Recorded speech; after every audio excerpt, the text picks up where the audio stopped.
Another day, people. Another day. We're here. 17 in here. We got 19 in the class now. We got Cameron joined us. We got 19 in the class now. Let's see if everyone can get in. But hope you guys are having a great day. Thank you guys for being here. Macro went really smooth again, which is awesome. I feel really bad for the macro students, so I lectured for probably an hour and 5 minutes. Like insanely long, but yeah, it's good. It's fine. Whoa! We just went from 19 to 15 people. We had everybody for a second, and now they're gone. Hey, also make sure you do that, like create a YouTube channel thing. That way you can participate in the chat, because I'm gonna take attendance in the chat, and then I'm gonna take attendance in Google Meet. So make sure you can get in here. And then, yeah, today is the first day of AP Micro new content.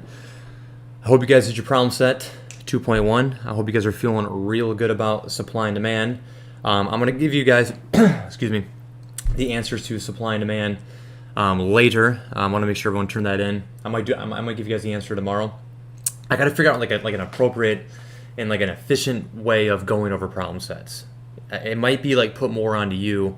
I made an answer key for 2.1 yesterday, and like in my answer key I put like tons of explanations. So like I'm hoping like to save time, you guys can just like kind of check your own homework. You don't need me to like, you know, go over it every single time. But yeah, other announcements. Make sure you guys grab your textbook. And some of you guys are like, ha, Mr. Moore is signing the textbook. That's funny. Like you guys, like you're gonna have to use it, right? Don't get at me like in May. You're like, Mr. Moore, I got a 4, I didn't get a 5. I only got 9 weeks with you. Like you might have to lean on the textbook a little bit this year, because like yeah, it's gonna be tough. I only see you guys for 9 weeks. Like the way I have the pacing guide right now is pretty good, but obviously we're gonna have days where like things are gonna happen, like internet's just not gonna work and stuff like that. How do we have 22 people watching this? This is outrageous. It doesn't make any sense. But cool. All right. Also, I put on there. It says things you need to know today, right? That way, like you can kind of just like itemize that, and generally, just like as a routine, like I'm gonna put that up there, like you know how like the stream kind of like gets ready for like 10 minutes, make sure it's good, stream health good, and all that. So if you're like taking notes or whatever, you want to write that down. Like those are like the things that we really need to do. Okay. Not a whole lot of lecture stuff today. Like again, like I said, I went like an hour and some with macro. You guys should not take as long, but we're kind of learning 2 different concepts along the way, and then like we're gonna like blend them together at the end. We should have a lot of time. I kind of want to play Kahoot at the end, because it could be like a really quick way for me to like assess like, are you guys picking up what I'm throwing down, sort of thing. And then we should have enough time together to do problems at 2.2. I kind of feel bad. 2.1 probably took you a little bit yesterday. And I hope those multiple choice questions like challenge you a little bit, those 4 at the end, okay? But let's do this. All right, so like I said, I'm taking attendance. This is how I did it in macro, and it worked out really well. Write attendance in the chat. Write attendance in the chat. And if you made a really weird Google name, make sure you write your name and then write attendance, so like I know who you are. Like if your name's Red Robot, like I don't know who you are, right? So you put attendance, it's not gonna work. So I want to take attendance in the beginning on YouTube Live, and then obviously like attendance is really easy for me on Google Meet because I can see you, right? So kind of like 2 times throughout the class. But I hope you guys are having a good day. I am, and I'm ready to do this. I'm ready to close out the day, which would be pretty cool. It'd be just like yesterday. Everything worked seamlessly. Okay. All right. Get your macro hats on. There we go. There's the attendance. Yes. Red Boston. That's who it was. That's who it was. I thought that was like Red. Like who is that? That's funny. JJ Jones, I love it. I appreciate it. Cool. Awesome. All right. So let's get going into what we got to tackle today. And like I said, it's not going to be very long. We'll probably go to Google Meet pretty quick. Like I said, every time we transition to Google Meet, I'll give you guys a little break. And then hopefully in Google Meet we can play Kahoot. But I want to make sure you guys have enough time for your problem set as well. So like if we don't get to Kahoot, it's not a big deal. I also want to show you stuff, but I don't know if like I can show you stuff on YouTube and not get like slapped with like copyright infringement. So I don't know if I can do that. We'll probably won't do that. All right. So anyway, Unit 2, consumer choice, demand and supply. That's what Unit 2 is all about. Unit 2 is kind of like hard to follow a little bit because we'll jump from one thing to another to another. Then Unit 3, everything just builds, and then Unit 4, everything just builds. So Unit 2 is kind of like Unit 2 in macro in a lot of ways, right? Like you're learning different ways to like read the graph and like different measures and stuff like that. And then we're going to apply all of Unit 2 stuff to like graphs later on. So it is very imperative that you pay attention for Unit 2 because this stuff will never go away. But we're going to learn kind of one concept, and that concept isn't going to have anything to do with another concept sometimes as we navigate through Unit 2. So yeah, that's the game plan today. You can measure efficiency. Now efficiency is consumer surplus, producer surplus, and total surplus in the product market. That's how you like measure the efficiency of a market.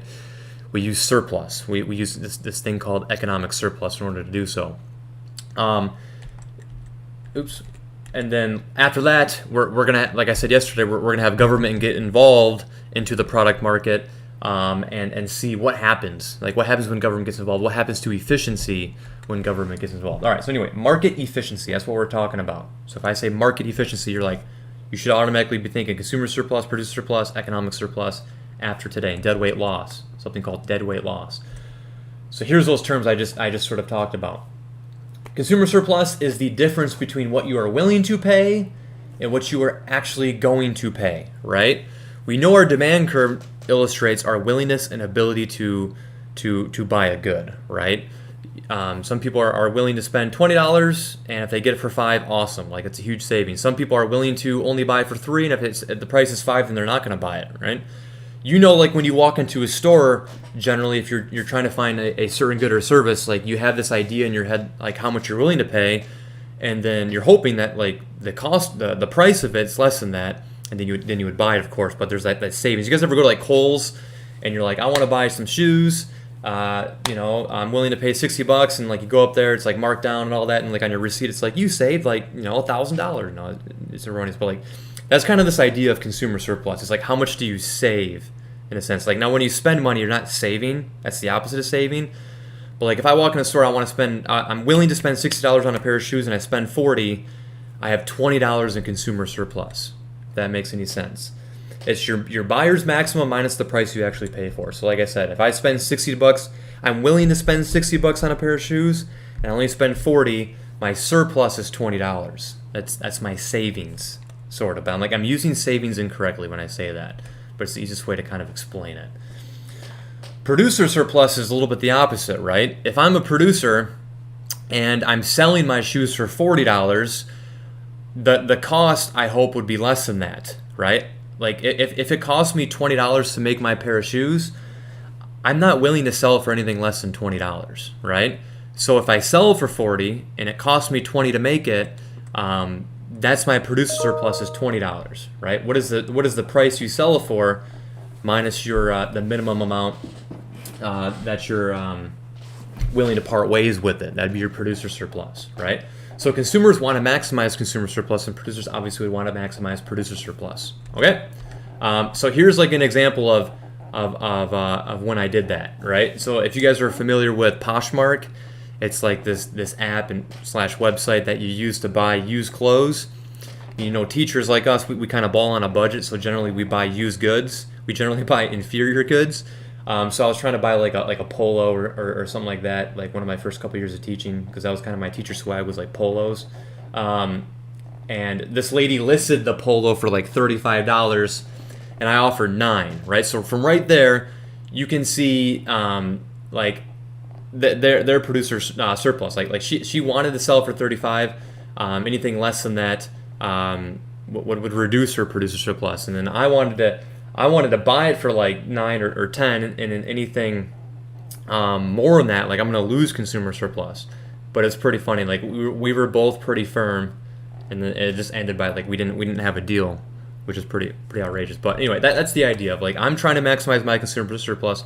Producers are trying to maximize their producer surplus, and sometimes the price makes both parties better off. I'm gonna check this email real quick. Hold on, because I feel like it's a student trying to like get in the class. Is it Cameron?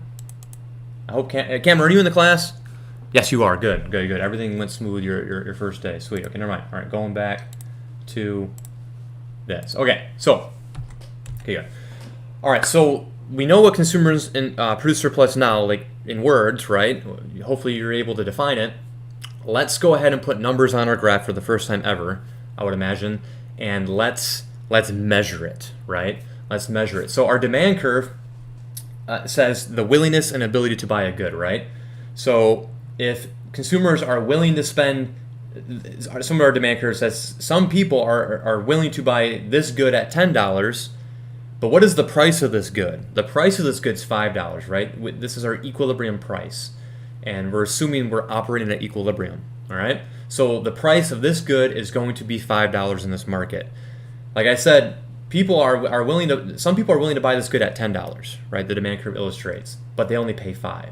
Some people are willing to spend $9 on this good, they only got to pay $5. $8, they only pay $5. So how do you find your consumer surplus? It's always left of your demand curve, right? The highest willingness of the spend, all the way to price, right? How much did they actually get it for? And all the way to quantity brought to market, right? It's always going to be this triangle. Sometimes a trapezoid, all right? Never a square, never a rectangle. That's your consumer surplus. It's that area of, right? Some people are willing to buy for 10, they pay 5. Some people are willing to pay $9, they pay 5. All the way to quantity brought to market, that's our consumer surplus. So if you guys remember a long time ago how to calculate the area of a triangle, 10 minus 5 is 5, 5 times 10 is 50. It's a triangle, so you got to cut in half. $25 is the answer. Our consumer surplus is $25. And make sure you always use a dollar symbol, right? That's our unit. Don't say 25, it's $25. Yeah, once the lessons are done, the videos we'll be able to watch. You can actually see it right now if you want. Go to my channel and then go to Third Hour Micro, and you can find the one from yesterday. But like I pretty much do that like 5 minutes. I do that when we're a Google Meet. That's usually when I try to make sure that's done. Okay, so you guys got how to do consumer surplus? The area of a triangle. And that's how you find it. Left of the demand curve to price to quantity. 10 minus 5 is 5. 5 times 10 is 50. Cut it in half, $25. Producer surplus, right? Well, if we're looking for producer surplus, we got to use our supply curve. The supply curve represents the willingness and ability for producers to produce and sell this good. So some producers are willing to part way with their good. They're willing to bring their good to market at $1, $2, $3, $4, $5, right? Some aren't willing to bring it to market at $6 and whatever. That's why you're not going to count that as producer surplus. There has to be the good exchanging hands for it to be in our producer or consumer surplus. So here's our producer surplus. Price minus what we're willing to sell it for. So 5 minus 1 is 4, right? 4 times 10 is 40. Cut in half because it's a triangle. The area of the green right there would be $20. So consumer surplus, like I said, is 25. Producer surplus is 20. So economic surplus, also known as total surplus, would be $45. It's both of those added together. Economic surplus would be this entire triangle added together. Okay? I hope that is pretty easy. When we learn about monopolies, when we learn about monopolistic competition, when we learn about perfect competition, all these market structures that I talk a lot about, Unit 3, Unit 4, you're always going to have to be measuring economic surplus. It's going to be part of like every FRQ. All this Unit 2 stuff is never going to go away, so make sure you guys are paying attention. Okay? Let's see if you guys can do this. Kind of like on your own. Write it in your sheet. You can write it in the chat. I want to give you guys a quick hot second to do this. I don't want to give you the answer. I want you guys to try it. If you fail, good. Then you know what to do. If you got it, then you know you're fine. Okay? Let's see if you can do that. Give it a little second here. Remember, total surplus is consumer plus producer. I'm going to get more coffee. That's what I'm going to do. I'll be right back. Get more coffee.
All right.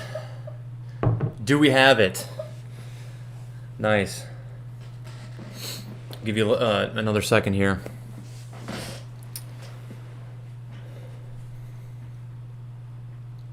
So right now everything looks good on the chat. You guys are all making the same mistake. What's that same mistake you guys are making right now? Everything looks good. You guys are like getting the right answers for the most part. I'm pretty sure, yeah, you are. But what do you need to make sure you have?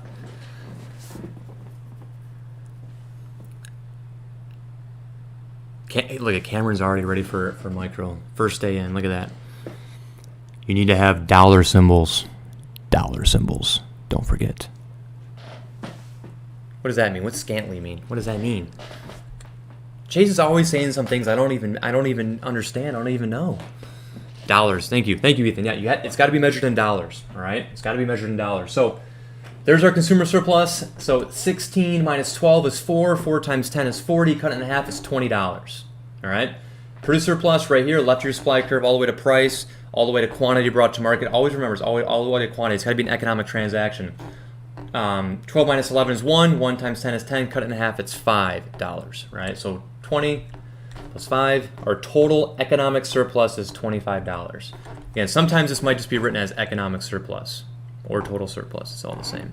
But very good, guys. You guys all like nailed it. You guys all nailed it. But just like I said, don't forget the dollars, because like on an FRQ, if you write 20, it's like insanely right. It's perfect. Like you know what you're doing, but the AP grader is going to mark it wrong, right? Okay, anyway. So that's that. That is efficiency. We already did half of the work that we need to do today. Like it shouldn't be a lot of lecture today, which is really, really nice. The second really important thing is called price controls, all right? So up until this point, we've looked at a product market. Remember, a product market is a market where a good or service is being sold. And this would be like the market for like, I don't know, apples, right?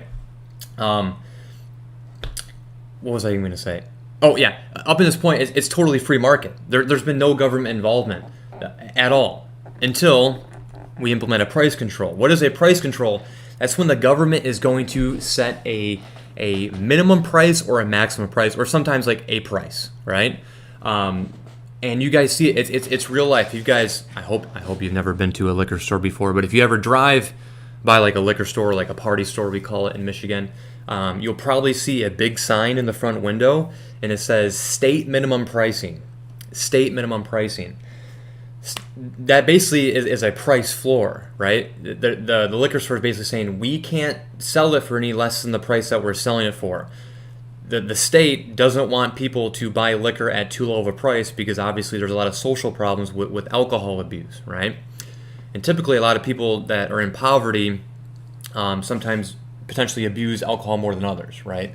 So it's sort of a societal problem. Alcohol can be, right, if you abuse it, just like anything. So the state sets a minimum price, like per fluid ounces with certain percent of alcohol has to be a above a certain price. You can't sell for anything less than the price, right? That's the goal. With all these price controls, it's with the government's best intention to do what's socially optimal, right? The problem is sometimes there's unintended consequences, and that's what we're going to look at now. But I would say price controls on liquor is probably a good thing, and it's fine. Okay, but that'd be an example of a price floor. That's when government intervenes and tries to control the market by influencing the price. So it says, who likes the idea of having a price ceiling on gas so prices will never go over $2 per gallon? So I just gave you an example of a price floor where the state said you can't charge below this price or else it's illegal, right? You can charge more for a fifth of alcohol, but you can't charge below it, right? This is an example of a price ceiling, right? And we had a price ceiling, I believe, with Nixon. President Nixon, 60s to 70s, Vietnam, Nixon, right? Not a big history guy, even though I studied history. We had inflation, right? We had inflation in the 70s, and in order to, potentially try to help Americans, Nixon and his administration set price freezes on most goods, goods that most Americans buy, gasoline, for instance. Well, a lot of you guys would probably rate actually $2. $2 is a poor example now because gas is less than $2, is it not? Typically, when I'm teaching this class pre-COVID, gasoline was like above $2. It was like $3, and even before it used to be like in the $4s. I'm pretty sure, like $3.50 and stuff like that. But gasoline used to be expensive. Like most of you guys were like, yeah, I would support that. I hate paying more than $2 for a gallon of gasoline.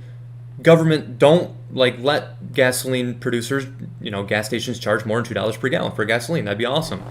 The problem is, what are you going to have? You're going to have shortages, right? And that's what happened in the 70s. If the government sets a price ceiling, that's going to cause quantity demanded to be higher than quantity supplied, which you guys kind of worked with again yesterday. We're going to have shortages, right? So you saw mass lines to fill up, your vehicle, and then sometimes people would get up to the pump and there'd be a lot of gasoline, right? That's the idea. You see price controls a lot when there's national emergencies, and I usually show a video. I don't know if I'm going to be able to do it today. But when hurricanes hit or the Flint water crisis, during the Flint water crisis, a Walmart in Flint can't raise the price of water. It's illegal. It's called price gouging. When a state of emergency is declared, a business can't raise the price of an essential good to make a profit. It's illegal. A lot of economists argue, although it's very immoral for Walmart to increase the price of a bottle of water during a state of emergency, they're making profits, taking advantage of people in a time of need, right? If they don't raise the price of a bottle of water, we're going to run out, right? The only people that are going to get the water are the people that are at the front of the line. The people that are late to get to the Walmart aren't going to get any water, right? So a lot of economists say that we must increase the price. Price gouging is fine. Because it allows people to get more of that item because it doesn't become too scarce. There's no shortages that happen. So it's this ethical sort of dilemma, but that's the idea of price controls and why we have them. Okay, so let's talk about the two price controls that we're going to deal with in this class. The first one's price ceiling, right? So if you think about a ceiling, right, I can't go through my ceiling, right? Something like Batman or something. I can't go through the ceiling. So if any price is above that ceiling, that is illegal. Right, that's the idea of a price ceiling. It's the maximum price that is legal for a seller to charge. Okay, that maximum price. So, gasoline would probably be a good example. I don't know if I can think of any real life price ceilings out there. I'm sure there's many. And if you guys want to Google one, go for it and put it in the chat.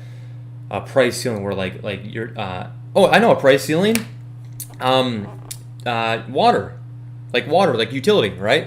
Like your water coming into your home, in gas, right? Because there's only one producer, like Consumers Energy or DTE. I think we're all Consumers Energy around here. The government basically says, Consumer Energy, we don't want tons of power lines going everywhere. We don't want tons of water lines going everywhere. We don't want to hack up the environment. We'll allow you to be a monopoly, right? But we're going to regulate you. And you can't charge above certain dollar amount per water use, consumption, whatever. That's the idea of a price control. It's to protect consumers. So typically you're going to see that with something called a natural monopoly we're going to talk about later. But anyway, so let's just get to our graph and put some fake examples on here. Excuse me. All right. So let's put a price ceiling, and typically you're going to label that PC, or you can write out price ceiling if you wish. But that's a price ceiling right there. So we're going to put a price ceiling at $2 using that previous example that we just talked about. and let's see the implications of that. Like what's going to happen. Meds, yeah, like insulin. You would hope. I don't think the government does a good enough job at regulating pharmaceuticals. I think there should be price controls on medication for sure, but I don't think we really do that because everyone's kind of bought out. But whatever, no politics. Okay, so price ceiling at $2. So let's kind of see what would happen if we have a price ceiling at $2. Just like if we lower the price from 4 to 2, like we talked about yesterday, we're going to be at disequilibrium, right? Because demand didn't shift, supply didn't shift, right? So if we lower, we're basically going to lower the price. We're going to force producers to lower the price, and now producers are going to charge $2, right? Because why would they charge $1? They're going to charge the maximum amount they can charge, but if they were to charge $4, I usually like to draw like squigglies above the ceiling. Like any of these prices are illegal. It'd be illegal for this firm to charge more than $2. They're breaking the law. So they're going to charge the most they can, right? Which would be $2. So take your $2, draw a line going across, and you don't have to make this dash line. Put a solid line in here. Like this is the ceiling, right? Notice that this hits my supply curve here. So I'm gonna oops, cursor. I'm gonna drop it down, and I'm gonna label this QS, quantity supply, which I may have on here. No, I didn't. So we know that if the price is $2, there's not a lot of incentive to bring gasoline to market. Producers are gonna be like, well, some producers can still make a profit with $2 a gallon. So in total, we're gonna have 20 units brought to market. 20 units is our quantity supplied. All right. At $2 though, so see how it's my supply curve. I'm gonna label that quantity supplied. Don't forget. At $2, it hits my demand curve here.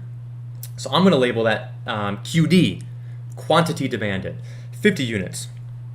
At such a low price, quantity demanded increases. Instead of buying 30 units at $4, if the price is only $2, what a bargain. Consumers are gonna wanna buy 50 units in total.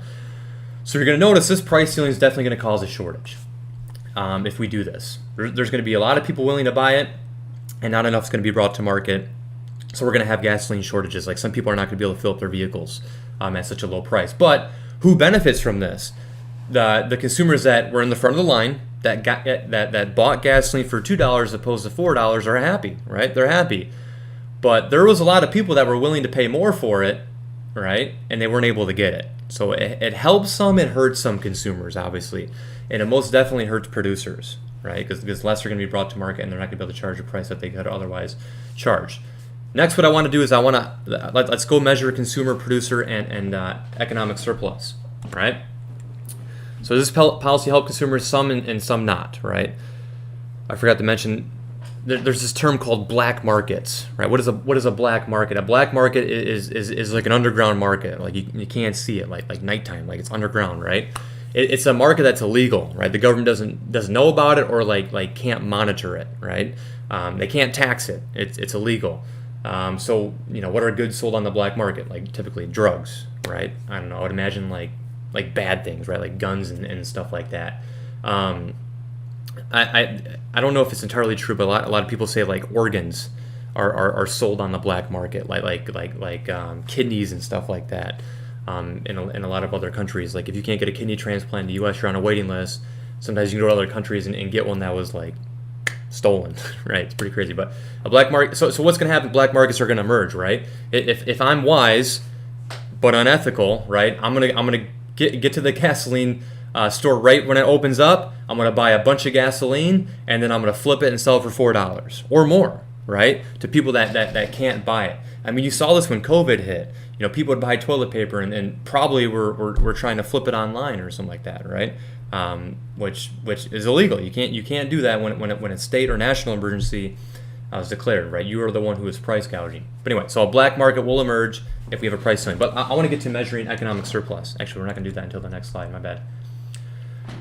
What you see here is a really, really big term. It's called binding, and that's what you're going to see on the AP test.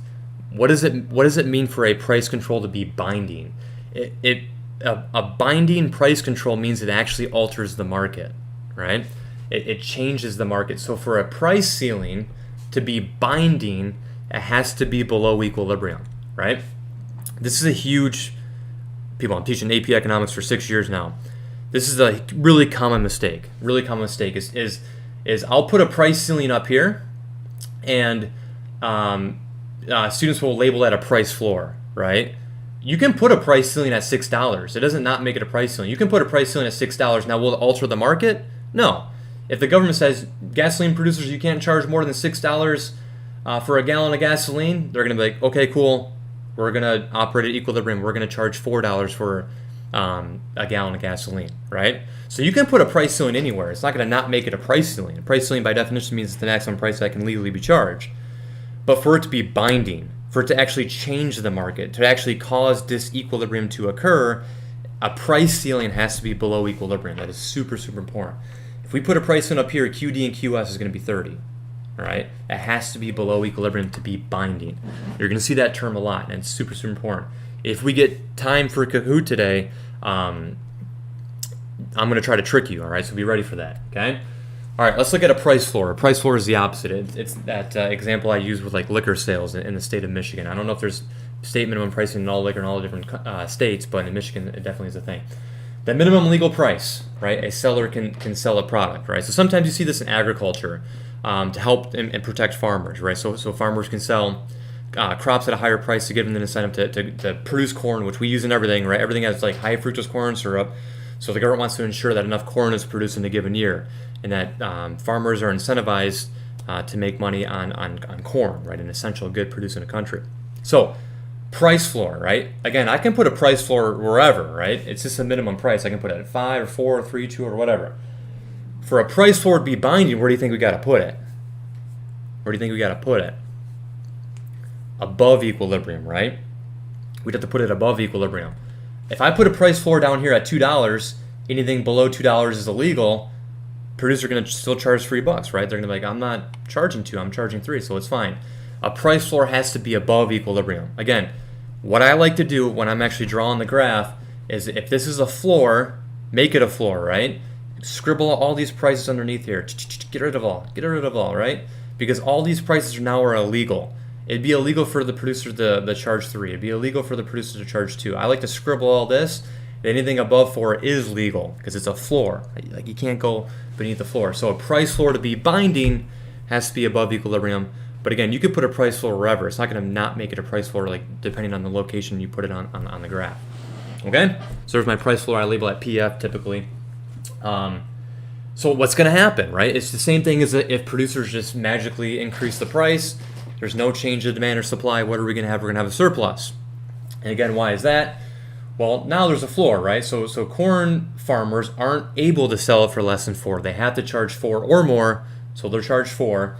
And what's going to happen is when you draw your line going across, it hits my demand curve first, right? So I'm gonna go down here and label it demand. That's what our demand curve represents. It says at a price of 4, the quantity demanded the quantity demanded in this market is 20 units. Like people are only willing and able to buy 20 units at $4. But at $4, our supply curve says, so label this quantity supplied, at $4, sellers are going to bring 40 units to the market, right? We're going to have an increase in supply from 30 to 40 quantity supplied because they think they're going to make more money. Like, wow, like becoming a corn farmer is now more profitable if I'm going to sell my corn at $4 opposed to $3. Well, what's going to happen again? A surplus, right? We're going to have 40 units brought to market. People are only willing to buy 20. So we're going to have 20 units of corn that are going to go to waste, right? They're going to expire. They're going to get bad. No one's going to buy them. So what happens in real life, right? What does the government do? Well, the government, again, wants to help farmers. That's why Mr. Moore is going to be a pepper farmer one day with Hans. We're going to grow peppers and make salsa. It's going to be great. I'm going to buy my land. You better believe it, right? I'll still teach, though. Don't worry. But what happens is some consumers are willing to buy it for $4, right? And 20 units are going to be bought. So farmers are happy, right? They're selling quantity at 4 instead of 3. But if the government doesn't buy the surplus, which the government typically does, some farmers would be worse off, right? There'd be farmers that would sell their product at $0 because no one's willing to buy it at 4, right? Like this 20 units is going to be purchased by consumers at $4. So those farmers are happy, the farmers that were able to sell it at $4. But these other 20 units are going to be sold for $0 because no one's willing to buy it. So the government buys it. The government buys it for $4, right? So you ever drive around and like you see like corn like unharvested kind of going to waste. that probably means the government bought the surplus, right? They bought the farmer's corn, and the farmer's not going to spend cost harvesting the corn if they're going to get paid anyways for it, right? So hopefully the government buys that surplus and keeps that farmer in business. So all 40 units are going to be purchased is the idea. So does this policy help corn producers without government buying the surplus? Help some, hurt some. Just like a price ceiling helps some consumers and hurts some. It's like whoever was the first at the farmer's market in this case, or whoever's the first in line to get their gasoline as a consumer. It kind of depends. All right? But again, a price floor to be binding must be above equilibrium, or else it's not going to do a thing. Okay? Last but not least, let's blend both of those concepts we learned together. Let's look at price controls, and then let's measure the efficiency of a price control. So it says, are price controls good or bad, right? It depends. It depends, right? Again, it helps some, it hurts some. It depends if like government does it in the right way. But generally, economists don't like it because the economists like efficiency. And we're going to notice that when government implements a price control, we're going to lose efficiency. In other words, what is efficiency? Economic surplus. We're going to lose producer and consumer surplus. So it says to be efficient, we want consumer surplus and producer surplus maximized. And right here, this product market is untampered with, right? The government hasn't set a price control or a price ceiling, okay? And again, I hope you guys aren't like, Mr. Moore is anti-government. If you know me in the past, like, you know, I'm pretty for government involvement. We're going to learn that there's called externalities and there's public goods. There's times where government has to produce the good or else not enough is going to be produced. There's times where government has to tax the good because we don't want it, right? So don't get it confused, okay? Anyway. So let's look at a price ceiling first.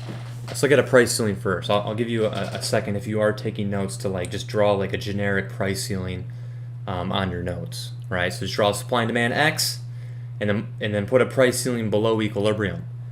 Because if we were to put that price ceiling above equilibrium, it wouldn't do a thing, right? It wouldn't do anything. Let's put a binding price ceiling on there so we actually like can see the product market become altered here. All right. Okay, so here's our price ceiling. The first thing always is label QD and QS, okay? If our price ceiling's here, any price above here is illegal. Scribble it out. Scribble it. All these prices are illegal. Producers are not going to charge that price. They don't want to go to jail, right? They don't want to get sued. They don't want to get in trouble. So anything below this ceiling is legal. Well, a producer is going to charge the maximum amount they can, right? If it's below equilibrium, they're going to charge this price. Take that price over, hit your supply curve here, label that QS, okay? I labeled it Q ceiling because that's all the quantities can be brought to market. I would label this QD, right? And obviously you know that there's a shortage. But the reason, like, this is the quantity that the only one I labeled is this is the quantity that's only important to us, right? We don't really care that people want to buy this much quantity. We want to know how much quantity is going to be brought to market and ultimately sold, right?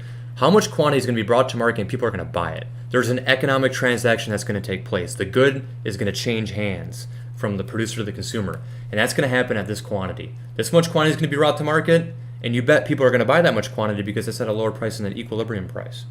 Okay?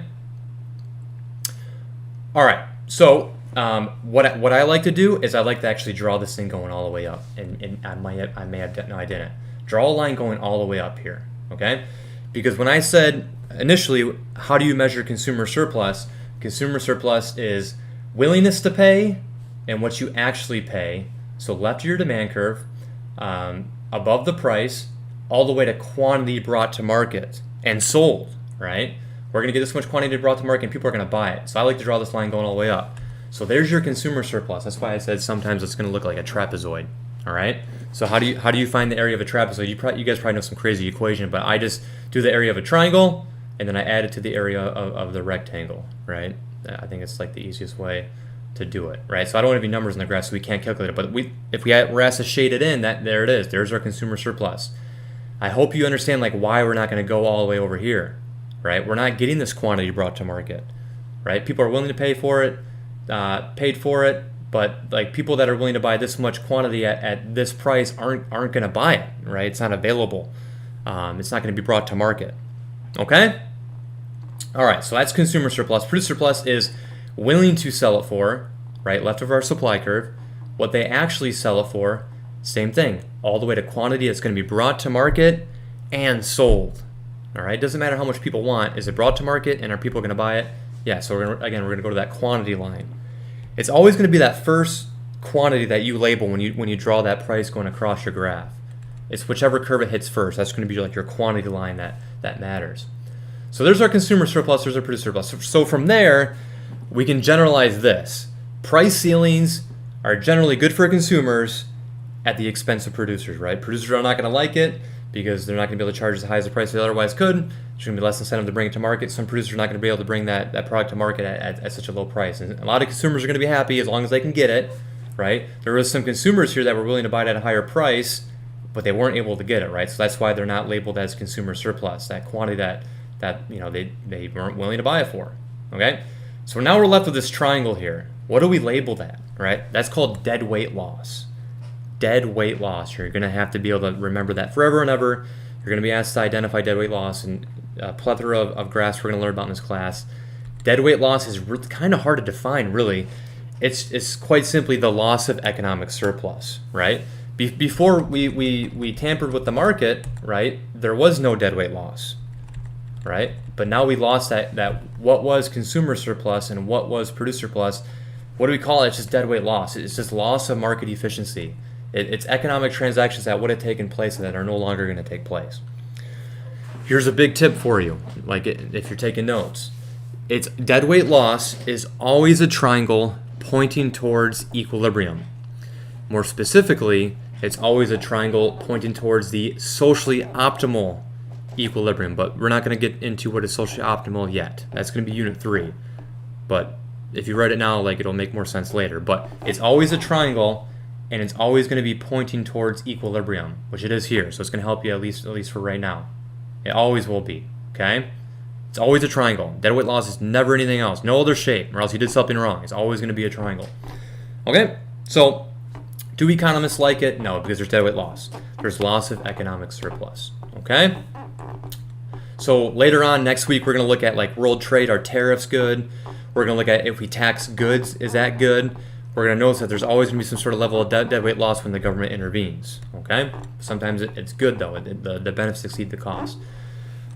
Again, if I was to put a price control up here, people, consumer surplus would be the same, producer surplus would be the same, right? Because it's unbinding. It's all dependent upon where you put your price control. All right, next up is the price floor. And again, for a price floor to be binding, it has to be above equilibrium. Don't just memorize that, right? Draw it on your graph and make sure it makes sense. A price floor, we can't go beneath the floor, scribble all these prices out because they are illegal and no producers are going to charge in these prices because they don't want to get in trouble, right? This is the minimum price that can be charged. Anything above that minimum price is legal. It's a floor. So draw the price floor going across. Where does it hit my first curve? Right here. And that's the most important thing, right? Again, I would draw a quantity, line going right here, and that represents quantity demanded. But it really represents the quantity that's going to be brought to market and ultimately sold, right? We know that this is going to cause a surplus. People are willing to buy this quantity, but quantity supplied states that we're going to get this much quantity brought to market. It doesn't matter. It doesn't matter that how much quantity is going to be brought to market here. How much is going to be brought to market and actually purchased. That's why that's going to be quantity labeled floor, right? That's where QD and QS are equal to one another, at least right there. And then if any quantity other than that, it is not going to be equal to one another. Okay, so again, rules always apply. Where's our consumer surplus? What is consumer surplus? Willing to buy it for what we actually buy it for, right? Left of your demand curve above the price, all the way to quantity brought to market and sold, okay? The corn black market. So there's our consumer surplus.